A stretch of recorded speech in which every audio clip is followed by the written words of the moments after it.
스타벅스 오늘의 책은 아무도 알려주지 않았던 돈에 대한 불편한 진실 41입니다.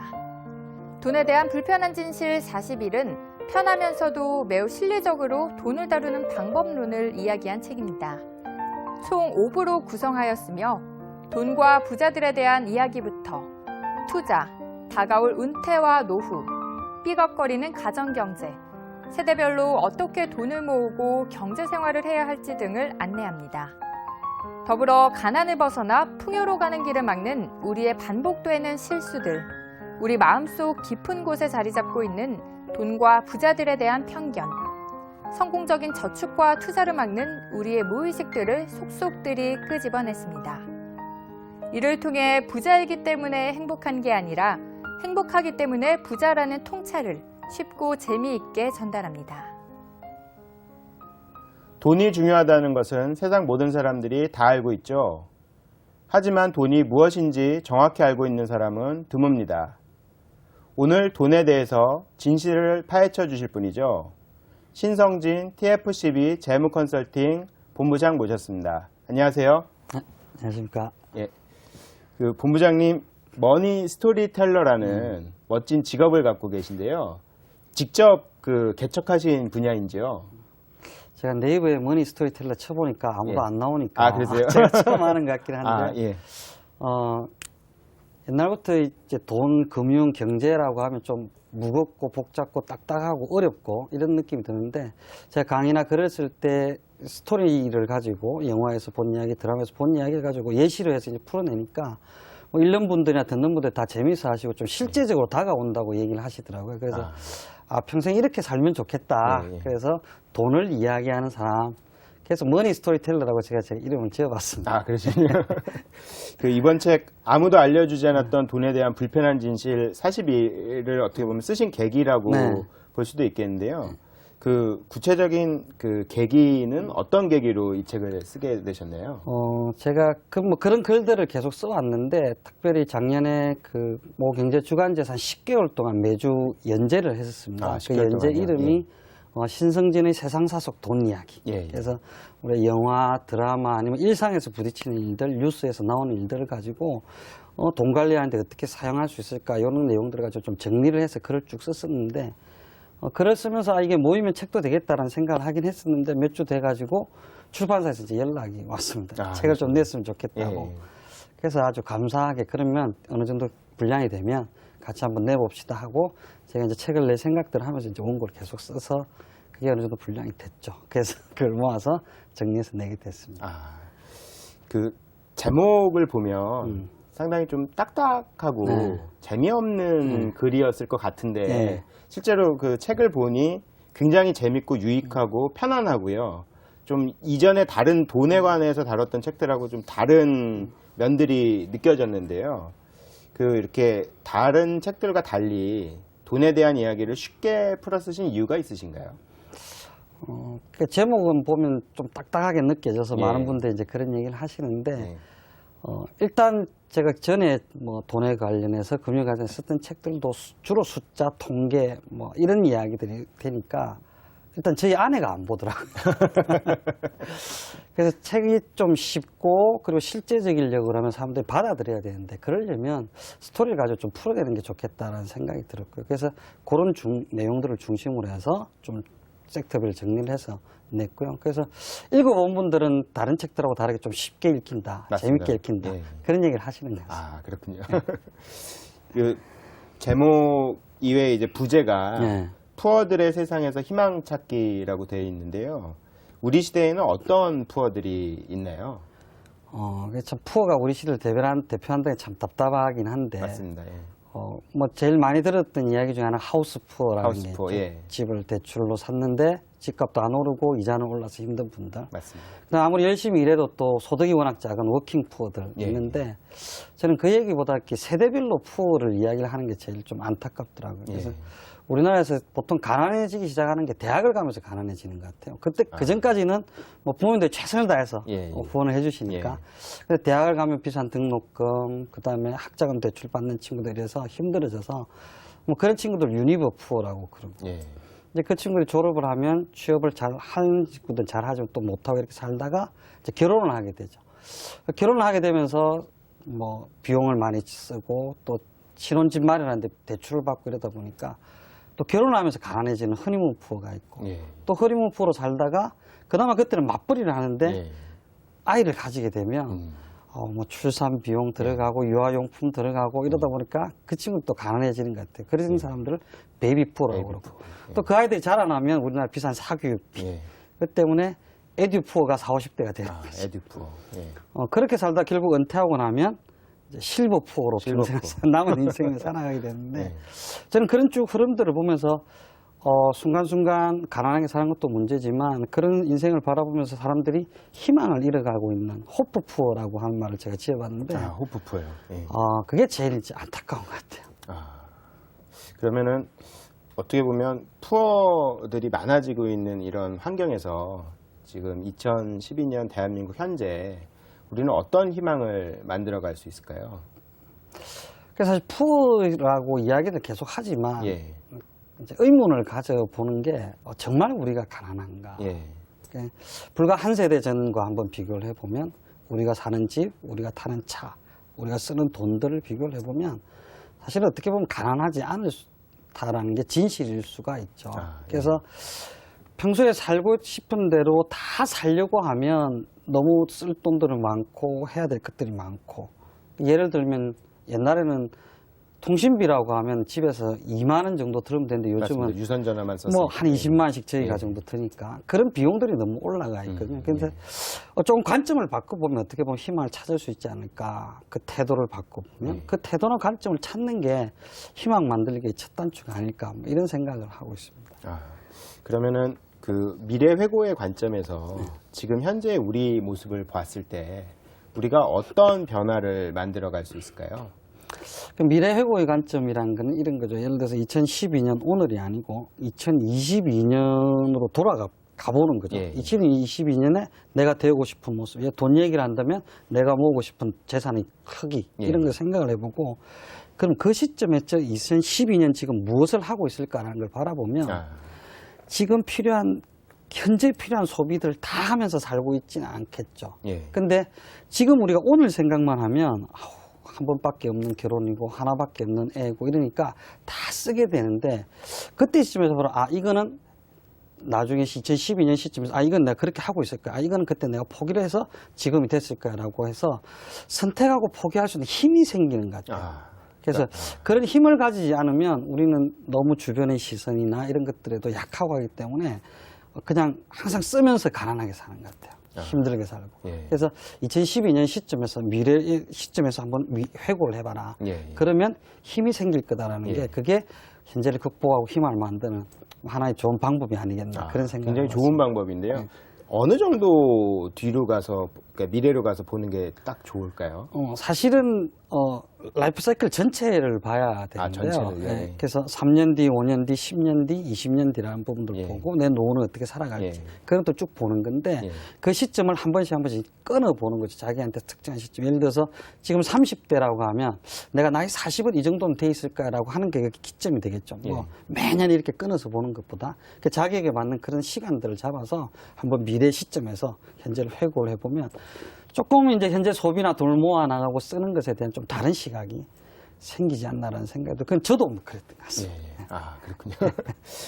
그 사람들이 가난해지는 이유 중에 사실은 남에게 보이기 위한 소비, 아까 이제 본부장님도 말씀하셨지만 예전보다 어떻게 보면 쓸데없는 소비가 많이 늘어나고 과시적인 소비 이런 것들로 인해서 가난해지는 경우가 많아진 것 같은데요. 그 돈에 대한 진정한 가치에 대해서 고민을 해봐야 될 것 같습니다. 돈의 진정한 가치란 무엇일까요? 사실 뭐 우리가 살아가면서 돈 이야기를 많이 하고 돈의 욕심을 많이 가지기도 하고 하는데 실제적으로 돈이 가치를 가지는 거는 그 돈을 가지고 무엇을 하느냐가 핵심인 것 같아요. 예를 들어서 내가 돈이 많지만 그 돈을 가지고 이제 집 산 것 때문에 은행 이자로만 내고 있다든지 뭐 이러면 사실 그 돈이 가치가 나한테 있는 게 아니죠. 그 돈으로 내 가족을 부양을 하고 그다음 그 돈으로 아이 교육을 시키고 또 사랑하는 아내에게 선물을 하고 가난한 사람들 돕고 그 돈을 무엇을 하고 있느냐가 실제로 가치를 주는 것 같아요. 그래서 똑같은 뭐 한 달에 500만 원이든 300만 원 수입이 있다 하더라도 그 가치는 많이 다른 것 같아요. 그래서 어떻게 활용하고 그 쓰여지는 그 돈이 자기의 삶을 어떻게 잘 만들어주고 있느냐 그거에 따라서 가치가 달라지는 게 아닌가. 조금 뭐 사변적 이야기 같기도 한데 뭐 그런 게 더 중요하다라는 생각을 해봅니다. 그럼 그 돈과 숫자들이 이렇게 표현하는 것들이 있지 않습니까? 그 표현하는 게 자기가 원하는 것과 어떤 괴리가 있다던가 차이가 있을 때 그걸 이제 극복을 하거나 아니면 그걸 따라잡거나 그러기 위해서 어떤 거를 저희가 노력을 해야 될까요? 어떤 점을? 일단 먼저 내가 원하는 삶이 무엇인가를 생각을 해봐야 될 것 원하는 같아요. 삶을요? 예. 그래서 내가 원하는 삶에 그 돈이 쓰여지게 되잖아요. 예. 그래서 그 돈이 쓰여지는 것들 계획을 하는 게 이제 예산인데 예산. 우리가 뭐 정부나 기업이나 보면 그 예산을 보면 그 정부가 어떤 정부인지 알 수 있지 않습니까? 예를 들어 개발 예산이 많든지 복지 예산이 많든지 교육 예산이 많든지에 따라서 그 정부의 정체성을 우리가 판단할 수 맞습니다. 있는데 사람도 저는 비슷하다고 생각합니다. 그렇겠네요, 진짜. 예. 그 돈은 그냥 돈만 쑥 보내는 게 아니고 거기에 내 시간과 에너지와 애정이 들어가는 거니까요. 그래서 내가 예를 들어 수입을 어떻게 이제 쪼개게 되겠죠. 어떻게 쓰겠다는 게. 그게 이제 예산이 되는데 그게 우리가 살고 싶은 삶을 돈을 통해서 드러내는 것이라고 생각합니다. 그럼 그거하고 내가 지난 한 달 동안 쓴 돈을 쫙 지출 명세서를 모아보면 그게 지난 한 달 동안의 내 삶을 이야기해 주는 거거든요. 그러니까 내가 술을 마셨 명세서가 있다라고 하면 그거는 돈만 보내준 게 가건 그게 내가 가서 시간과 또 에너지를 들인 거잖아요. 그래서 이제 그런 것들인데 그 두 가지를 비교를 해보는 거죠. 그럼 그 괴리라는 것들이 보일 거고 그 괴리를 계속 맞추어 나가는 것. 그게 우리가 삶을 제대로 살아가면서 돈을 가치 있게 써가는 것, 돈을 가치 있게 하는 것. 뭐 그런 것이 아닌가 생각합니다. 그렇군요. 그 사실은 예산대로 살아가는 게 제일 중요한 것 같으면서도 어렵지 않습니까?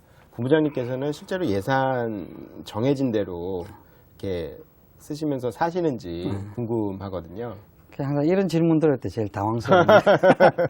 그러니까 저도 예산대로 살기 힘들죠. 그러니까 뭐 추경 예산도 있고 예비비도 있고 이런 게 아니겠습니까? 그래서 문제는 예산을 수립을 하느냐 안 하느냐가 중요한 것 같아요. 그래서 내가 살고 싶은 삶에 돈을 어떻게 쓰겠다는 게 있느냐 없느냐. 그래서 그게 없으면 그냥 쓰는 대로 살게 되고 쓰는 대로 생각하게 되는 거니까 항상 생각을 해보고 예산을 수립을 해보고 그 실제 내가 살았던 것들하고 비교해보고 또 맞춰보고 그런 과정에서 계속 살아가는 것 같아요. 계속 그러니까 어떻게 보면 체크를 계속 해야 되는 부분이 저도 있군요. 그런 문제 때문에 아내랑 투닥투닥 하기도 하고 뭐 그런 과정들을 같이 진행을 하고 있습니다. 저도 이 생각을 정리한 게 그렇게 오래되지는 않았던 거예요. 그래서 지금도 그렇게 맞춰가고 그런 걸 가지고 경험들을 가지고 이제 얘기도 하고 그렇게 하고 있습니다. 책에 보면 영화 버킷리스트 이야기가 나오는데요. 그 버킷리스트 영화 속에 보면 그 돈만 있는 사람과 돈만 없는 사람 이야기가 나오고요. 그 부부장님께서는 돈도 있는 사람이 되라고 이야기를 하셨습니다. 그 돈도 있는 사람이라는 정확한 의미가 어떤 사람일까요? 그러니까 그 영화에 보면 두 사람이 나오는데 한 사람은 에드워드라는 사람은 뭐 병원이 2개나 있고 엄청난 부자인데 친구도 없고 가족들하고도 다 헤어져서 살고 이렇게 외롭게 살고 있고 정말 돈만 가지고 있는 사람이고 그러네요. 돈만 있는. 카트라는 사람은 정말 좋은 가족 관계와 좋은 친구들, 직장 동료들이 있는데 좀 가난하죠. 그래서 자기가 하고 싶은 것들을 못하고 살았다는 그 안타까움을 가지고 있는데 뭐 극단적이지만 이 두 사람 다 좋은 건 아닌 것 같아요. 돈만 있는 사람, 돈만 없는 사람은 좋은 건 아닌 것 같고. 근데 제 생각에 이 에드우라고 돈만 있는 사람이 친구도 있고 가족도 있고 이러면 참 좋을 것 같고 카트라는 사람한테도 돈이 좀 있으면 좋겠다는 생각을 해봤거든요. 그래서 삶이라는 게 먼저인 것 같아요. 삶과 관계라는 게 먼저인 것 같고 그게 있는 다음에 돈이 좀 있으면 그것도 돈을 그 삶과 관계를 만들어 나가고 아름답게 엮어가는 데 쓴다라고 하면 뭐 그런 게 돈도 있는 삶이 아니겠느냐는 생각했습니다. 그게 아까 얘기했던 돈을 가치 있게 쓰는 삶, 뭐 이런 거하고 연결되지 않나 그런 생각입니다. 진짜 아주 중요한 이야기를 해주셨는데요. 우리 시대의 많은 아버지들이 사실 돈만 있는 사람인 경우가 되게 많은 것 같습니다. 되게 슬픈 이야기이기도 하고요. 그 우리의 아이들에게 그런 돈만 있는 아버지로서 사실은 어떻게 무엇을 물려줄 것인가 아니면 줄 것인가에 대한 고민들이 많이 필요할 것 같은데요. 어떤 좋은 답이 그 점에 대해서 있으신지 궁금합니다. 그 아버님들이 좀 아빠들이 생각을 좀 사실은 바꿔야 되고 예. 그런 얘기들을 가지고 가족들하고도 얘기를 해야 되는데 예. 지금 그 통계를 보고 제가 되게 놀랐는데 예. 아빠에게 원하는 게 무엇인가라고 하는 질문에 대학생들 40% 넘게가 경제적인 지원만 하면 되지 뭘 이런 답변이 나왔다는 거죠. 대학생들인데도요. 예. 그러면서 저도 제 자신을 돌아보고 예. 친구들하고도 얘기를 해보는데 실제로 하고 있는 게 뭐가 있냐. 그러면 밖에서 열심히 일해서 돈을 벌어서 학원 보내고 필요하다는 거 사주고 예. 뭐 아내에게도 뭐 때가 되면 선물하고 예. 이런 걸로만 하고 있더라고요. 근데 그거 말고도 해야 될 게 되게 많지 예. 않습니까? 사교육만 시키는 것이 아니고 세상을 어떻게 살아가야 되는지 지혜는 아빠가 가르쳐 줘야 되고 맞습니다. 또 살아가는데 아빠와의 소중한 추억이나 이런 게 정말 중요한데 아이들 예. 건강히 자라는데 이제 그런 것들을 해야 되는데 아빠도 그런 생각을 안 하고 돈 벌어주는 게 자기한테 제일 중요한 거라고 생각하고 사실 이 시대의 많은 엄마들과 자녀들도 그렇게 생각을 하는 예. 것 같아요. 예. 그걸 좀 바꿔야 되는데 예. 제가 볼 땐 먼저 아빠가 바뀌어야 될 것 아빠가, 같아요. 예. 다른 것들도 내가 주겠다, 예. 주는 존재가 돼야 되겠다는 생각으로 좀 바뀌어야 될 것 같고 아. 그래야 우리가 살다 보면 돈을 좀 남자가 못 벌 때도 있고 그죠? 실직을 할 때도 있는데 예. 그러면 존재 의미가 없어져 버리는 거죠. 아. 그런 관계는 아닌 것 같고 그것이 돈 때문에 문제가 생기는 네. 대표적인 형태 중에 아닐까 그런 생각이 듭니다. 굉장히 중요한 이야기를 해주셨고요. 사실 돈만 주는 사람이고 돈만 있는 사람이 아빠라면 진짜 돈 이외에 아무것도 줄 수 없을 때는 그런 처지가 될 수 있겠네요. 그 본부장님 이제 아까 버킷리스트 이야기를 했는데요. 본부장님 버킷리스트도 되게 궁금합니다. 어떤 이야기들이 담겨 있으신지요? 비밀인데 제가 지금 생각하는 거는 뭐 버킷리스트가 꼭 돈 문제하고 연결된 거는 아니니까 제가 자전거를 가끔씩 타는데 자전거를 저희 아들들하고 한강을 한번 쫙 이렇게 제가 집이 분당이거든요. 쫙 한번 가보고 싶은 생각이 들고요. 그 다음에 정말로 해보고 싶은 거는 아들들하고 자전거를 타고 서울에서 부산까지 한번 가보고 싶은 생각이 있고요. 그 다음에 아내랑 얘기하는 게 결혼 20주년이 되면 저희가 신혼여행 괌으로 갔다 왔는데 괌에 가서 재혼을 한번 더 하자. 예, 아주 멋진. 예. 그 다음에 아내가 지금 바리스타를 하고 있는데 좀 스토리가 있는 카페를 한번 해보고 싶다. 그런 생각이 있습니다. 뭐 그런 것들이 제가 가지고 있는 멋진 아주 꿈들이고 멋진 이야기들이시네요. 가장 그 버킷리스트 중에 그러니까 버킷리스트라는 게 어떤 그 예산이나 아니면 돈에 대한 계획도 있어야 되는 건가요? 어떻게 생각하시나요? 뭐 기본적인 개념은 그런 거죠. 예. 죽기 전에 내가 하고 싶은 거. 예. 그 리스트를 한번 쭉 적어봐라. 그럼 그 중에서는 꼭 돈이 있고 예산이 많이 있어야 되는 것도 있고, 그 다음에 그것과 상관없이 마음과 시간만 들이면 되는 게 있고. 그럼 그 리스트를 쭉 적어보면 그 중에서 정말로 돈이 필요한 것들은 준비를 해야 되겠죠. 예를 들어서 제가 카페를 하고 싶다 그러면 뭐 5년, 10년이든 아내랑 쭉 해서 준비를 해나가야 되는 거고, 그게 필요한 돈 말고도 다른 준비들이 이제 기능과 그다음에 업종 분석 이런 것들이 있을 거고요. 그다음에 애들하고 같이 자전거 타고 한번 가보고 싶다. 이런 거는 애들을 좀 유혹을 해야죠. 아이들은 별로 그걸 안 하고 싶어 하니까. 근데 하고 나면 그 아이들한테 엄청난 추억이 되고 저한테 추억이 될 수 있을 것 같아서 뭐 유혹도 하고 그다음에 자전거를 좀 가까운 데 좀 왔다 갔다 하면서 트레이닝도 좀 하고 이런 일도 해야 되겠죠. 그러시군요. 그 돈 이야기로 다시 한번 돌아가 보면요. 돈 하면 굉장히 파괴적인 이미지가 많이 떠오르고요. 뭐 탐욕적인 느낌도 들고 사실 돈으로 인해서 뭐 금융위기라든가 여러 문제들이 야기됐었는데요. 돈의 정확한 어떤 사회적 의미는 어떤 의미가 있을까요? 뭐 상당히 좀 뭐 제가 답변하기 어려운 질문인데 그 제가 생각할 때 돈이란 거는 워낙이 물물 교환, 상품 교환을 편하게 하고 이렇게 하기 위해서 생긴 거고 그 수단의 자리에 있을 때는 별 문제가 안 생기는 것 같아요. 근데 그 돈이 자기가 생명력을 가지고 정식하려고 하고 그 돈에 그 무한한 힘들을 사람들이 부여를 할 때 사고를 치는 것 같거든요. 그래서 이제 금융위기가 오고 한 것도 그런 것 같습니다. 예를 들어 금융기관이 그냥 뭐 산업이 잘 굴러가게 예. 하고 그런데 돈을 융통하고 하는데 머무른 것이 아니고 스스로가 자꾸 이렇게 증식을 하도록. 하고 이런 예. 과정들 속에서 문제가 생기고 그게 탐욕이 붙고 이러면서 해서는 안 될 일들을 예. 하게 되고 그러면서 이제 큰 위기들이 닥친 게 아닌가 저는 그런 생각. 아, 그렇군요. 그 돈을 책에 보면 이제 물에 비유하신 이야기들도 나오는데요. 어떤 공통점이 있을까요? 물하고 돈하고는.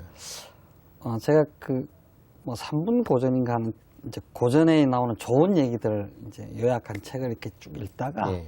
노자의 도덕경에 나오는 상선약수라는 걸 딱 보면서 그 생각이 딱 들었습니다. 그 상선약수라는 거는 최고의 삶은 물과 같다라는. 물은 다투거나 그러지 않고 경쟁하지 않고 그냥 흘러가죠. 예. 길 있는 대로 흘러가고 그 다음에 식물들이 자라게 하고 가축들이 먹고 크게 하고 그 다음에 낮은 곳으로 흐르죠. 그런 특성이 있는데 최고의 삶이라는 게 그런 속성이 있다라는 이야기 이제 노자가 하시는데 돈도 비슷한 것 같다. 최고의 돈. 그래서 상전약수 뭐 이런 생각을 해봤는데 최고의 돈도 물과 같다. 그러니까 돈이라는 게 잘 흘러서 낮은 곳으로 흘러가서 가난한 사람들을 돕고 뭐 이렇게 할 수 있는 돈. 그 다음에 싸우지 않고 적절하게 필요한 곳으로 흘러가는 돈. 뭐 그런 돈들이 최고의 돈이 아닐까 뭐 이런 생각을 해봐서 야, 그 돈이 물처럼 흘러다니면 참 좋겠다. 뭐 그런 생각을 해봤고 그게 요즘에 이제 제가 조금 관심을 가지고 있는 뭐 사회적 기업이라든지 아니면 협동조합 형태, 그다음 뭐 소액 기부들, 뭐 이런 흐름들하고 맞닿아 있는 개념이 아닐까 이런 생각을 해봤습니다. 그렇군요. 굉장히 돈이라는 게 어떻게 보면 진짜 그 탐욕적인 느낌을 주면서도 지금 본부장님 말씀대로 잘 그 운용이 되고 본래의 목적대로 쓰인다라고 하면 사회적 의미가 부여될 수 있는 것 같고요. 그 돈이 많은 사람들 이야기를 한번 해보겠습니다. 이제 부자 이야기를 한번 해볼 텐데요. 그 책에 보면 진정한 부자를 가리는 그 나는 부자다라는 프로그램을 상상해 보신 이야기가 있습니다. 굉장히 재미있었고요. 그 굉장히 독창적인 아이디어였던 것 같은데요. 그 만약 출연자를 뽑는다면, 그러니까 나는 가수다를 어떻게 보면 이제 패러디한 건데요. 나는 부자다의 출연자를 뽑는다면 누구를 어떤 기준으로 본부장님은 뽑으실까요? 일단 PD가 뽑으면서 막 이렇게 너무 기준을 주면 안 될 거고요. 제가 생각할 때 한 3가지 정도 기준을 생각해 봤는데 첫째는 재산의 총량으로 하면 뭐 우리나라 재벌들 뭐 이런 분들이 오시지 않을까라는 생각이 들고 그다음에 그런 분들만 또 하면 재미가 없으니까 재미가 없죠. 자수성가한 부자들 자기 때에 성공한 부자들이 또 한 부류가 될 수 있을 것 같고요. 그다음에 이제 프로그램 흥행하려면 우리 스포츠나 연예계 부자 스타들 뭐 그 세 부류들을 이렇게 섭외를 하지 않을까라는 생각이 들었는데 제가 그렇게 생각을 해본 게 다 오해가 있는 것 같아요. 단지 재벌 자식으로서 상속을 받으면 다 부자로 잘 먹고 잘 산다고 생각을 하는데 그들의 얘기를 들어보면 그렇지 않을 것 같고 뭐 자수성가한 분들은 우리와는 완전히 다른 사람이고 특별한 사람이라고 생각할 수 있는데 또 그분들 이야기를 들으면 그렇지 않을 것 같고 또 연예계나 스포츠 스타들을 보면 참 쉽게 돈 벌고 재밌게 산다는 생각을 하는데 그렇지 않은 것 같거든요. 그러면서 그 부자들의 이야기를 듣는 것 자체가 사람들한테 참 부자들에 대한 인식이나 이런 것들을 바꿔주고 또 그들의 삶을 이해하는데 많이 도움이 되지 않을까 이런 생각을 해봤고요. 결국에 살아남을 사람이 누굴까 뭐 이런 생각도 해봤죠. 누가 그 프로그램에서 우승자가 될 수 있을까요? 뭐 현존 인물이건 아니면 과거 인물이건 본부장님 생각이 궁금합니다. 뭐 과거에 우리나라에도 뭐 좋은 분들이 계셨죠. 예를 들어서 뭐 제주의 김만득 선생님, 그다음에 뭐 경주 최부자 뭐 이런 분들이 계시는데 뭐 그런 분들 출연을 못 하실 거니까 현재 계신 분들 중에 누구라고 딱 제가 뭐 참 좋은 부자로 생각하는 분은 있지만 그건 뭐 적절하지 않은 것 같은데 일단 이렇게 될 것 같아요. 처음에는 시청자들이 그 사람들이 얼마나 돈이 많고 어떻게 쓰는지에 대해 관심을 가질 것 같은데 그렇겠죠. 근데 그건 금방 없어질 거예요. 왜 그러면 일정 규모 이상 부자들이 삶이 차이를 주는 게 일반 시청자한테 별로 의미가 없으니까 어떻게 부자가 되었을까 관심이 있다가 결국에는 마지막에는 그분들이 그 돈을 어떻게 잘 쓰고 있는지에 대해 관심이 갈 것 같고 그래서 그 돈을 참 좋은 일에 잘 쓰고 있는 사람이 최종 우승자가 되지 않을까 뭐 이런 생각이 들었습니다. 그래서 우리나라에서 크고 작은 부자들이 있지만 아마 뭐 워렌 버핏이나 빌 게이츠처럼 양은 그분들처럼 많지 않겠지만 예. 또 자기가 가진 것들 많은 것을 좋은 일에 쓰시는 분들이 많은 것 같아요. 찾아보면. 뭐 그분들 중에 한 분이 살아남고 우승하지 않을까 그런 생각이 듭니다. 그 사람들이 되게 궁금해 하는 것 중에 사실은 그 행복하면 부자가 되는지 아니면 부자라서 행복한지 그 앞뒤 선후 관계를 되게 궁금해 하는데요. 본부장님 생각은 어떠신가요? 뭐 부자라서 행복한 사람도 있고 예, 예. 행복해져서 부자인 사람도 있는 것 같아요. 예. 그 행복하면 왜 부자가 되냐는 얘기는 예.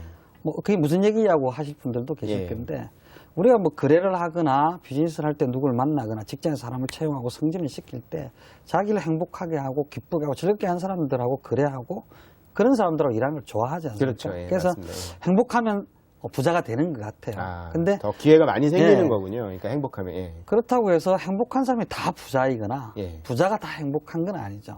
그러면 우리 보통 사람 입장에서 그럼 뭘 할 수 있냐라고 생각을 했을 때 제가 봤을 때 선택할 수 있는 건 먼저 행복해지는 건 우리가 선택할 수 있는 것 같아요. 예. 부자를 우리가 선택할 수 있는 건 아닌 것 같고 예, 예. 그래서 먼저 행복해지자. 행복해지면 예. 지금보다는 훨씬 더 좋은 부자의 길로 들어선 것이나 마찬가지일 것이다. 그래서 먼저 행복해지자. 예. 그런 얘기를 이제 책에 써요. 그렇군요. 그 사실 사람들이 대부분 부자에 대한 어떤 선입견이 좀 있습니다. 되게 부자는 불행할 거라고 생각하기도 하고 아니면 심지어 부자들이 불행하길 바라는 경우도 있고요. 굉장히 좀 어떻게 보면 아이러니한 게 자기들은 또 그러면서 부자가 되고 싶어 하는 이런 어떤 사회 심리적인 현상을 어떻게 바라봐야 될까요? 그거는 뭐 제가 봤을 때 실제 경험도 있는 것 같고요. 간접 경험이든 직접 예. 경험이든 부자들이 불행한 것들을 많이 본 것도 같고. 예. 그 다음에 특히 이제 영화나 드라마나 소설들이 적절하게 과장을 해야 또 재미가 있어지니까. 맞습니다. 그런 것들을 보면서 많은 분들의 인식 속에 그냥 부자는 불행해. 이런 생각들을 하게 된 것 예. 같아요. 근데 실제로는 그렇지 않죠. 실제로는 그렇지 않은데, 근데 그런 생각들 때문에 많은 분들이 부자가 되고 싶어 하거나 부자가 되려고 하는 노력들을 안 하시는 것 같아요. 왜 그러냐면, 예. 불행해지려고 애를 예, 예. 막 노력을 할 수는 예. 없는 거니까. 예, 예. 부자에 대해서 그런 생각을 가지고 있으면, 그래서 부자가 되기 힘든 것 같아요. 그래서 우리는 부자에 대해서 좀 제대로 된 시각을 가질 필요가 있다는 생각을 합니다. 그러면은 그런 어떤 부자가 되기 위해서는 일종의 심리적 편견을 넘어서야 되는 거군요. 그러니까 부자가 약간 좀 불행하다라는 거에 대한 편견을 어떤 식으로 극복을 해야 될까요, 그러면은? 일단 제가 생각할 때 두 가지 편견이 있는 것 같아요. 예. 하나는 뭐냐면 과정에 대한 편견이 있는 것 과정에 대한 같아요. 편견. 그래서 예. 우리가 뭐 가끔씩 재벌들 일부에서 뭐 비자금 문제 이런 것들이 나오면서 정상적인 방법으로 부자가 안 됐을 거야. 뭐 이런 예. 것에 대한 편견이 예. 있을 것 같고요.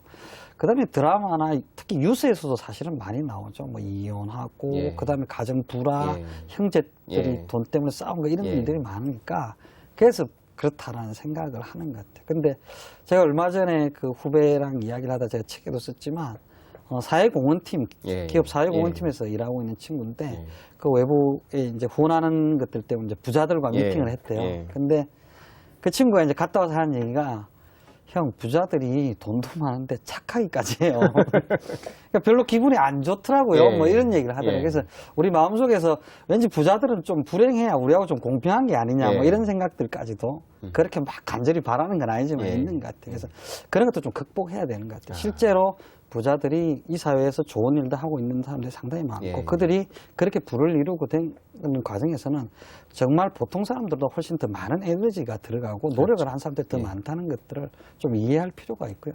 그들이 사회에 어떻게 내어놓고 있는지 그리고 그들이 기업을 이루고 부를 이루면서 하는 역할 자체가 사회에 얼마나 긍정적인지 이런 것들에 대해서 우리 사회가 좀 전반적으로 조금 시각을 교정할 좀 필요가 있는 것 같습니다. 그렇군요.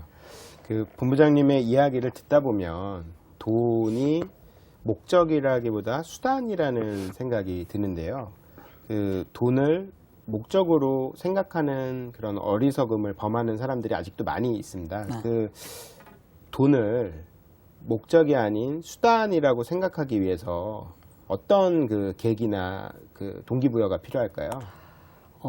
일단 돈이 목적이 되는 이유가 있는 것 예. 같아요.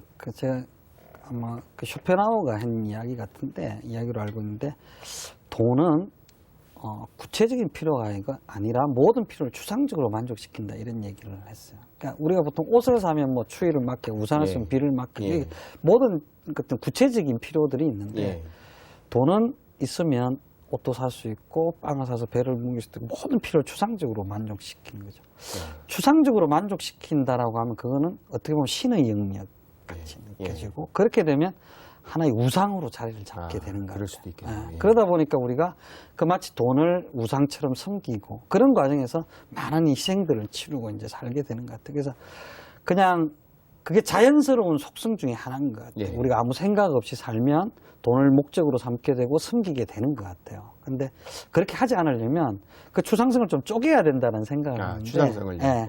그 쪼개는 방법을 제가 세 가지로 생각을 하면 하나는 뭐냐면 시간 쪼개기를 해야 된다. 시간 쪼개기. 예를 들어서 현재의 필요에 올인을 하면 현재 이거 해야 되는데 우리 애 하나밖에 없어 이거 하고 살아야 되는데 막 이렇게 하면 그걸 못하면 너무 슬퍼지고 불행해지는 것 같아요. 그게 아니고 우리가 아까 얘기했듯이 미래를 회고하듯이 시간을 가지고 좀 돈에 대한 관점들 좀 쪼개볼 필요가 있다는 생각이 들고, 그 다음에 소비를 할 때 예산을 세워서 좀 쪼개는 거. 그래서 우리가 돈이 없어서 못해 이런 게 아니라 나는 돈이 없어서 그냥 이번에는 학원을 하나 줄이기로 했어. 이렇게 하면 되는데 돈 없어서 못 보내. 이런 대화들을 하다 보면 돈 자체가 뭉뚱그려져서 우리를 슬프게 하는 거죠.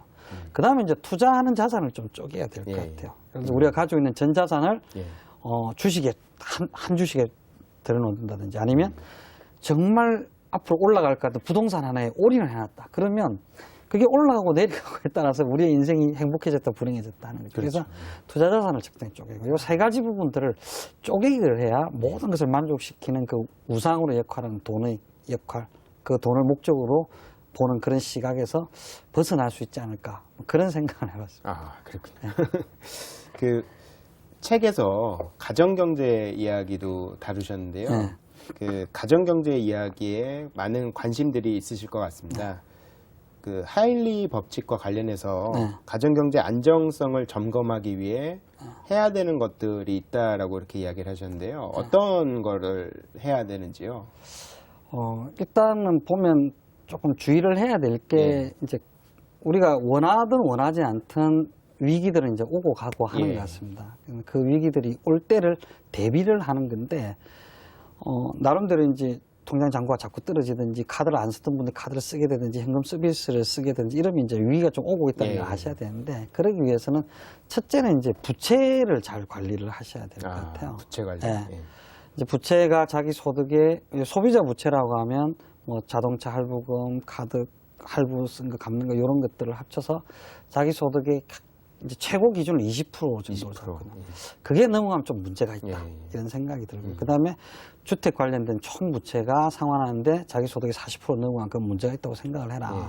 그래서 점검을 하고 필요하다면 줄여야 된다는 생각이 들고요. 두 번째는 비상자금이 좀 있어야 될 것 같습니다. 왜냐하면 우리가 살다 보면 조그만 위기들이 생기는 것 같아요. 그래서 뭐 실직을 몇 개월 동안 할 수도 있고, 아니면 누가 조금 다쳐서 병원비가 들어갈 수도 있고, 아니면 집안에 있는 대소사들에 좀 돈이 들어갈 수도 있고, 그러면 그 돈이 좀 있어야 적금을 깨고 뭐 이런 일들이 안 생기는 것 같아요. 그래서 그 돈을 한 생활비 한 3개월치 정도, 3개월치. 그 정도면 뭐 충분하지 않을까라는 생각이 들고. 세 번째는 보험 가입이 적정한지를 봐야 됩니다. 보험 가입. 예를 들어서 우리가 재무 플래닝을 아무리 세우고 투자를 잘 하지만 집안에 누가 큰 질병이나 사고를 당한다든지 그렇게 해서 큰 돈이 나가야 되는 일들이 생기면 그런 플랜 자체가 사실 무용지물이 될 수가 있거든요. 그래서 보험이라는 부분들이 필요하고 너무 많을 필요는 없지만 적정하게는 반드시 필요한 것 같습니다. 그 세 가지가 우리 가게가 안전한지를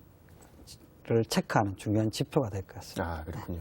그 본부장님 책에 나와 있는 내용 중에 또 되게 많이 와닿았던 내용이 그 재테크의 가장 큰 적은 인플레이션이다라는 이야기가 나오더라고요. 특히 그 예로 드셨던 것 중에 40년간 라면만 먹고 살아도 8억 원이 필요하다. 그 이제 인플레이션을 반영하신 거죠. 굉장히 좀 어떻게 보면 쇼킹한 내용이기도 한데요.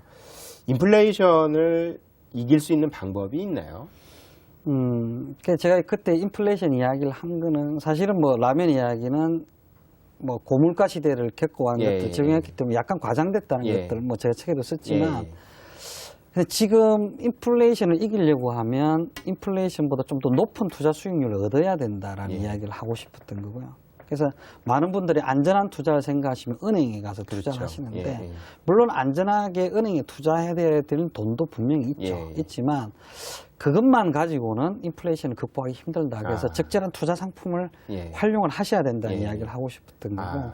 그리고 가능하면 아주 전문가들은 직접 투자도 하실 수 있지만 전문가들이 투자를 해주는 간접 투자 상품을 이용을 하시면 안전하면서도 적절한 수익률을 얻고 그래서 인플레이션과 싸워서 이길 수 있지 않을까.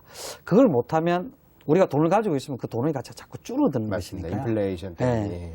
그래서 투자는 안 하면 좋겠지만 예. 어떻게 보면 안 해도 된다라면 좋겠지만 지금은 너무 저금리 시기 때문에 할 수 없는 선택이다. 피할 수 없는 선택이다. 이런 말씀을 드리고 싶었던 거죠. 그렇군요. 그러니까 투자가 어떻게 보면 반드시 필요한 거네요. 네. 그렇죠. 단지 그냥 은행에 넣어놓거나 네.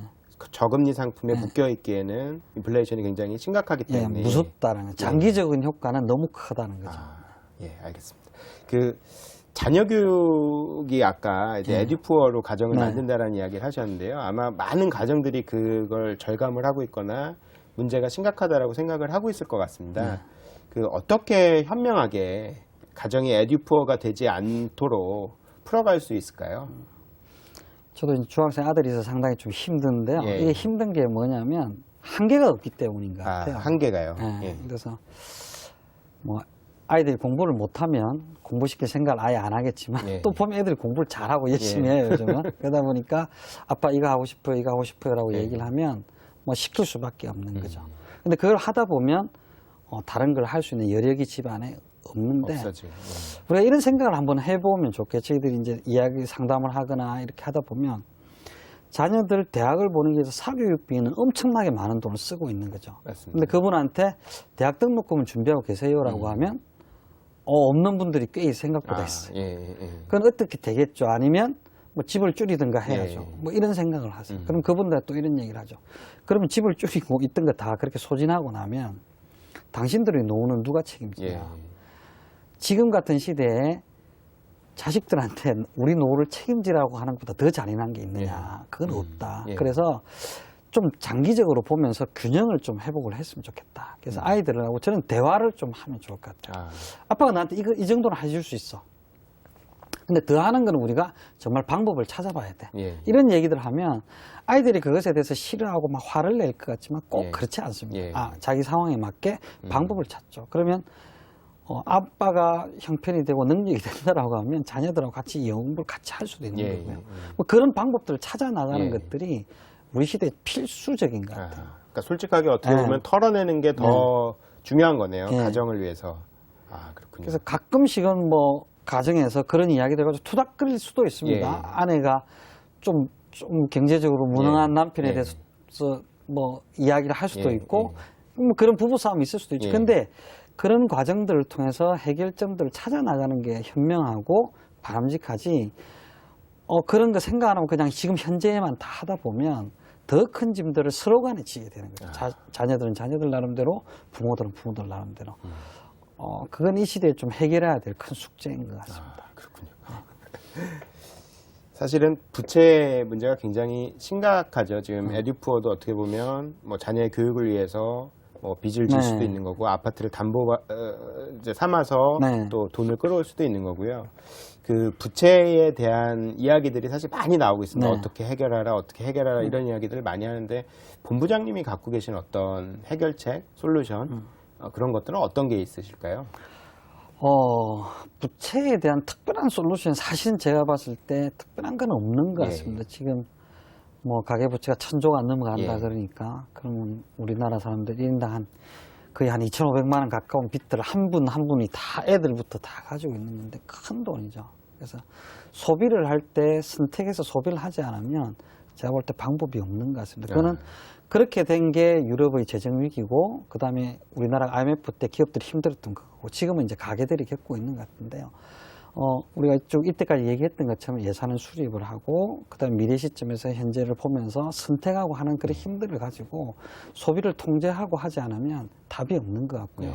그다음에 지금 조금 더 행복한 방법은 버는 대로 남는 걸 다 대출을 하는 게 아니고 그중에 아주 작은 부분들은 또 희망을 만들어가면서 조금씩 저축을 해나가면 대출을 갚아 나가는 상황들도 그렇게 힘들지만은 않을 것 같아요. 뭐 그런 방법 정도가 우리가 대출을 할 때 이제 하는 방법, 관리해 나가는 방법인 것 같고, 그 다음에 가능하면 좀 전문가들을 찾아서 대출을 예를 들어서 변경을 하면 좀 저렴한 대출을 받을 수 있다, 이런 방법들은 좀 찾아보는 게 그나마 할 수 있는 방법이 아닐까라는 생각입니다.